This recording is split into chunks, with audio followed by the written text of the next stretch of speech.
કર્ણાટક અને તમિલનાડુની વચ્ચે ચાલી રહેલો કાવેરી જળ વિવાદ હાલમાં વકરી ગયો છે। આ પ્રદર્શન હાલમાં ઉગ્ર બની ગયું છે।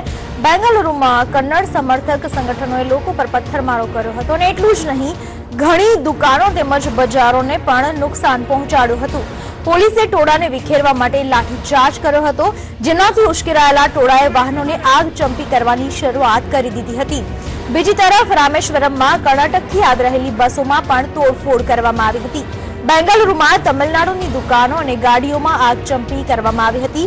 બેંગલુરુના ઘણા રસ્તાઓ પર વાહનોને આગ લગાવવાના દ્રશ્યો જોવા મળ્યા હતા અને એટલું જ નહીં, પરંતુ તમિલનાડુના ટ્રકો અને બસોને પણ પ્રદર્શનકારોએ પોતાના નિશાન બનાવી હતી।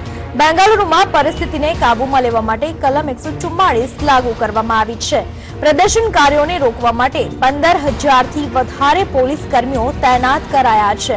તેમ છતાં પ્રદર્શનકારીઓ રસ્તાઓ પર બિંદાસ કારમાં આગ લગાવી રહ્યા છે અને પોલીસ મૂક પ્રેક્ષક બનીને બધું નિહાળી રહી છે।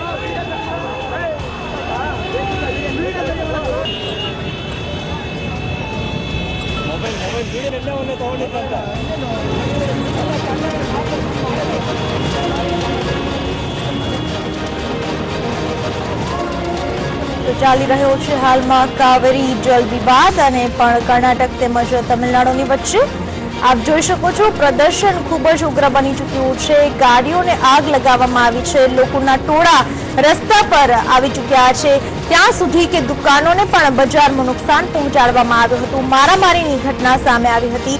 ટોળાને વિખેરવા માટે પોલીસે લાઠીચાર્જ કરવાની પણ ફરજ પાડી હતી, પરંતુ આ તોફાની ટોળા દ્વારા બસમાં પણ તોડફોડ કરવામાં આવી હતી, રસ્તાઓ પર પણ પથ્થરો ફેંકવામાં આવ્યા હતા અને પરિસ્થિતિ હાલમાં તંગ બનેલી જોવા મળી રહી છે। બેંગલુરુના ઘણા રસ્તાઓ પર વાહનોને આગ લગાવવાના દ્રશ્યો જોવા મળ્યા હતા।